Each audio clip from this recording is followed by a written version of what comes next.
చాలా మంది business start చేద్దాము అనుకొని రెస్టారెంట్స్, హోటల్స్, క్లాత్స్ బిజినెస్ చేద్దాము అనుకుంటారు. ఇలాంటప్పుడు ఇనిషియల్ స్టేజ్లో రీసెర్చ్ చేస్తారు. షాప్ ఓనర్స్ వచ్చేసి ల్యాక్స్లో చెప్తూ ఉంటారు.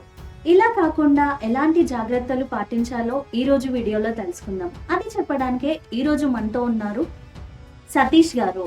తను వచ్చేసి ఆల్మోస్ట్ 4 స్టార్టప్స్ స్టార్ట్ చేసి ఎవరైతే స్టార్టప్ చేయాలి అనుకుంటున్నారో వాళ్ళకి తన వంతు సహాయాన్ని చేస్తూ ఈరోజు ముందుకు తీసుకెళ్తున్నారు.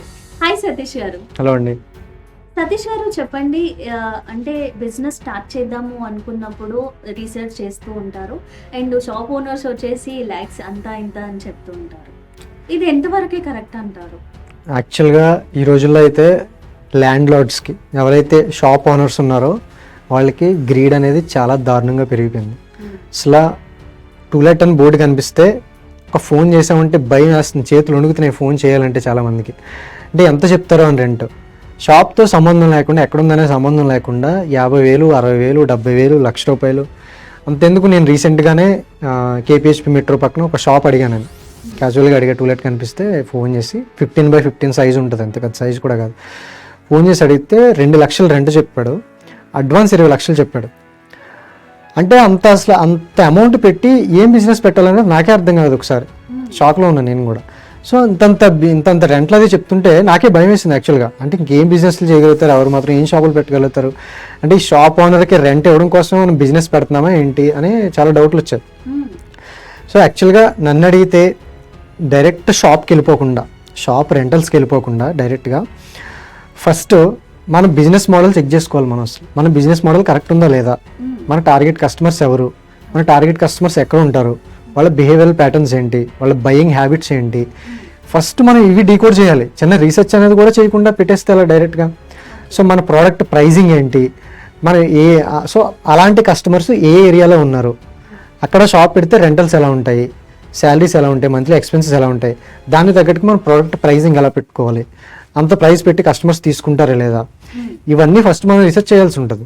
సో ప్లేస్ అనేది ప్లేస్ అనేది చాలా ఇంపార్టెంట్. లొకేషన్ ఇస్ కింగ్ అంటారు ఏ బిజినెస్ కైనా. కానీ రెస్టారెంట్స్ కానీ, హోటల్స్ కావచ్చు, ఫ్యాన్సీ స్టోర్స్ కావచ్చు, బట్టల షాపులు కావచ్చు, షాపింగ్ కాంప్లెక్స్, ఏదైనా ఏం పెట్టాలనుకున్నా లొకేషన్ చాలా ఇంపార్టెంట్. సో ఆ లొకేషన్లో కూడా రెంట్ అనేది ఎక్కువ చెప్తారు కాబట్టి మనం ఈ అన్ని విషయాల మీద ఫోకస్ చేయాల్సి ఉంటుంది ఫస్ట్ షాప్ పెట్టాలి అంటే. సో నేను ఇచ్చే సలహా ఏంటంటే డైరెక్ట్గా అంత రెంట్లో 50,000, 70,000 అంతంత పే చేసేయకుండా ఫస్ట్ ఇనీషియల్ స్టేజ్లో అసలు ఇప్పుడు రీసెంట్గా మనకి రెస్టారెంట్ పెట్టాలని ఎవరైతే అనుకుంటున్నారో అలాంటి వాళ్ళకు మంచి ఆపర్చునిటీ వచ్చింది. ఏంటంటే క్లౌడ్ కిచెన్స్ అంటారు. దీని గురించి కూడా చాలామంది తెలియదు. క్లౌడ్ కిచెన్ అంటే ఏంటి అంటే సింపుల్ ఏం లేదు.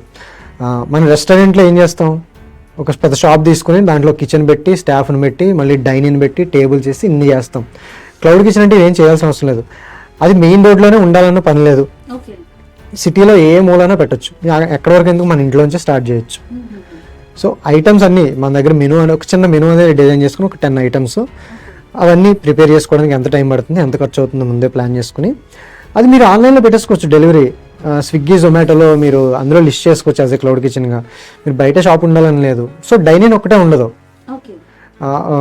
డెలివరీ బాయ్ వచ్చి తీసుకుని మీరు ఐటమ్ రెడీ అయిన తర్వాత తీసుకెళ్ళి ఆన్లైన్లో ఆర్డర్ పెడితే ఇచ్చేస్తారనమాట. ఇనిషియల్ స్టేజ్లో ఇలా స్టార్ట్ చేయమని చెప్తాను. ఉన్న దగ్గర నుంచే స్టార్ట్ చేసిన తర్వాత మీకు కొంచెం రెవెన్యూ పెరుగుతుంది, కొంచెం క్లారిటీ వస్తుంది, మీకంటూ ఒక టార్గెట్ కస్టమర్స్ ఉంటారు ఆల్రెడీ మీ చేతిలో. అప్పుడు మీరు ఆ రెంటల్ షాప్స్ ఏదైతే ఉందో అంత పే చేయడానికి రెడీగా ఉన్నారు లేదన్న విషయం అప్పుడు తెలుస్తుంది. మీరు డైరెక్ట్గా అంత రెంటల్స్కి వెళ్ళిపోతే అంత రెంటల్స్ అనేది పే చేయలేక చాలా ఇబ్బంది పడతారు. సో ఇనీషియల్గా ఎలా స్టార్ట్ చేసుకోమని చెప్తా. అదే కాదు, ఏదైనా ఫ్యాన్సీ స్టోర్ అయినా, మీరు ఏదైనా ఒక క్లాత్స్కి సంబంధించి ఏదైనా బిజినెస్ చేద్దాం అనుకుంటున్నా, కొన్ని ఐటమ్స్ తెచ్చుకుని కొన్ని మీ దగ్గర పెట్టుకుని మీ ఇంట్లో చుట్టుపక్కల ఉన్న వాళ్ళందరికీ ఫస్ట్ మీరు ఇవ్వగలిగితే అక్కడ మీరు సక్సెస్ అయితే మీకు తెలిసిపోతుంది. తక్కువ ఇన్వెస్ట్మెంట్తో అవుతుంది. ఒకవేళ ఫెయిల్ అయినా కానీ తక్కువ ఇన్వెస్ట్మెంట్తో బయటకు వచ్చేయచ్చు. షాప్ పెట్టి ఇంటీరియర్ చేయించి, ఎక్స్టీరియర్ చేయించి, సీలింగ్ అవన్నీ చేయించి, ఫర్నిచర్ పెట్టించి, ఇంత పెట్టిన తర్వాత ఫెయిల్ అయితే ఇబ్బంది కదా. అందుకనే ముందు మనకి ప్రాపర్ బిజినెస్ మోడల్ ఉండాలి. సో ఇనీషియల్ స్టేజ్లో మన ఇంటి నుంచే స్టార్ట్ చేసుకుంటే ఇంకా బెటరు. రీసెర్చ్ అయితే మాత్రం చాలా దారుణంగా చేయాలని అడిగితే మనకి ప్రోడక్ట్ ఏం పెడుతున్నాము, ప్రైజింగ్ చాలా ఇంపార్టెంట్. ముందు మనం ఎవరో ఎక్స్పెన్సెస్ క్యాలిక్యులేట్ చేయరు, అదే వచ్చిన ప్రాబ్లం. రెంట్ ఎంత అవుతుంది, కరెంట్ బిల్ ఎంత అవుతుంది, శాలరీస్ ఎంత అవుతాయి, ఆపరేషనల్ కాస్ట్ ఎంత అవుతుంది, మంత్లీ ఓవర్ హెడ్స్ ఎంత అవుతాయి, ఇవన్నీ ముందుగా క్యాలిక్యులేట్ చేసుకోవాలి. ముందుగా క్యాలిక్యులేట్ చేసుకున్న తర్వాత అప్పుడు మనకు అర్థమవుతుంది, ఓకే నెలకి ఎంత ఖర్చు అవుతుంది, 1,00,000 రూపాయలు అనేది నెలకు ఖర్చు అవుతుంది మొత్తం టోటల్గా. ఈ 1,00,000 రూపాయలు తీయాలంటే మనం డైలీ ఎంత సేల్ చేయాలి, 10,000 డైలీ సేల్ చేయాలంటే 10,000 సేల్ చేయాలంటే ఎన్ని ప్రోడక్ట్లు అమ్మాలి, ఒక ప్రోడక్ట్ ప్రైస్ ఎంత, అవి ఎన్ని సేల్ చేస్తే 10,000 సేల్ మనం రీచ్ అవ్వగలం. ఆ 10,000 సేల్ రీచ్ అవ్వాలంటే మనం మార్కెటింగ్ ఎలా చేయాలి అనేది ఇక్కడ బ్రేక్ డౌన్ చేయగలుగుతాం. ఇవేం చేయకుండా అంత రెంటల్స్ వెళ్ళిపోతే బయట చాలా దారుణంగా ఉన్న రెంటల్స్ అవన్నీ పే చేయడం కష్టం అవుతుంది అనమాట ఇవి చేసుకోకపోతే. సో అది నా సజెషన్. సతీష్ గారు, అంటే రెంట్ చాలా మంది పే చేస్తూ ఉంటారు బిజినెస్ ఓనర్స్, ఇంతే చేయాలి అనేది ఏమైనా ఉంటుందా? ఇందాక చెప్పినట్టుగా మీకు ఇంతే పే చేయాలి అంటే ఇందాక చెప్తున్నాను మీకు టార్గెట్ కస్టమర్స్ ఎవరు, మీ టార్గెట్ కస్టమర్స్ టీనేజర్సా? ఒకవేళ రెస్టారెంట్ పెడితే ఫ్రైడ్ చికెను, పిజ్జాస్, బర్గర్స్ ఇట్లాంటివి పెట్టారంటే మీ టార్గెట్ కస్టమర్స్ ఎక్కువ ఎవరు ఉంటారు?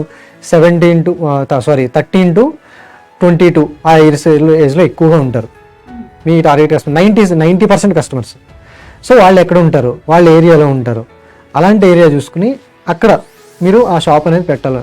అంతేగాని మీకు సంబంధం మీకు ఎక్కడో దొరికింది కదా అని చెప్పి మీకు దొరికిన ఏరియాలో పెట్టేసి అక్కడ మీ టార్గెట్ కస్టమర్స్ లేకపోతే మీరు అక్కడ రెవెన్యూ అనేది జనరేట్ చేయడం కష్టమవుతుంది. సతీష్ గారు, కమింగ్ డేస్లో కూడా అంటే రెంట్స్ అనేవి హైక్ చేస్తూ ఉంటారు. సో మీ సైడ్ నుండి మీరు ఇచ్చే సలహా ఏంటి? నా సైడ్ నుంచి అంత రెంటల్ మనం ఫేస్ చేయాలి అంటే మనం సేల్స్ అనేది పెంచుకోవాలి. ఒకటి క్రాస్ సెల్లింగ్ అనేది చేయాలి ఎక్కువగా. మనం కొన్ని ప్రోడక్ట్స్ మన దాంట్లో ఫర్ సపోజ్ మనం టీ షాప్ ఉందనుకుందాం, మోడర్న్ టీ అవుట్లెట్ ఉందనుకుందాం, ఎగ్జాంపుల్ స్టార్బక్స్ తీసుకుందాం. స్టార్బక్స్ ఏంటంటే వాళ్ళ కాఫీ సేల్ చేస్తారు, అట్ ది సేమ్ టైం వాళ్ళ కాఫీ బీన్స్ కూడా ప్రోడక్ట్గా డిజైన్ చేసి అక్కడ పెట్టి అవి కూడా సేల్ చేస్తుంటారు. అది చూసుకుంటాము.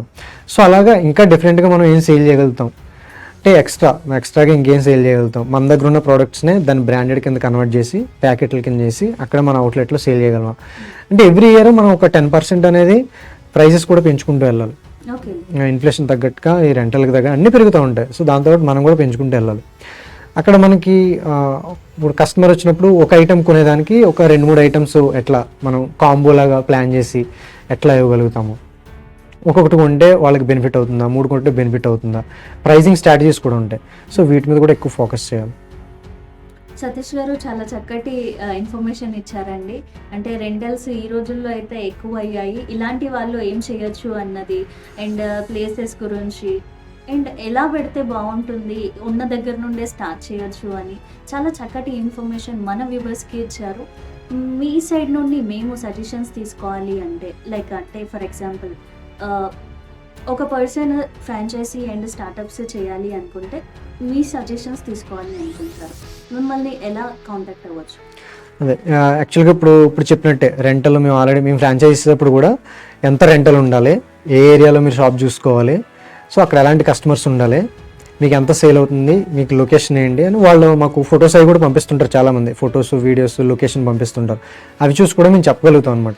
సో అట్లా స్టార్టప్కి సంబంధించిన కోచింగ్ కానీ లేదంటే మా దగ్గర నుంచి ఫ్రాంచైజ్ తీసుకోవాలన్నా కానీ ఇలాంటి సలహాలు తీసుకోవాలని కింద నెంబర్కి కాల్ చేస్తే మేము డీటెయిల్గా ఎక్స్ప్లెయిన్ చేస్తాం. థ్యాంక్ యూ సతీష్ గారు. Thank you.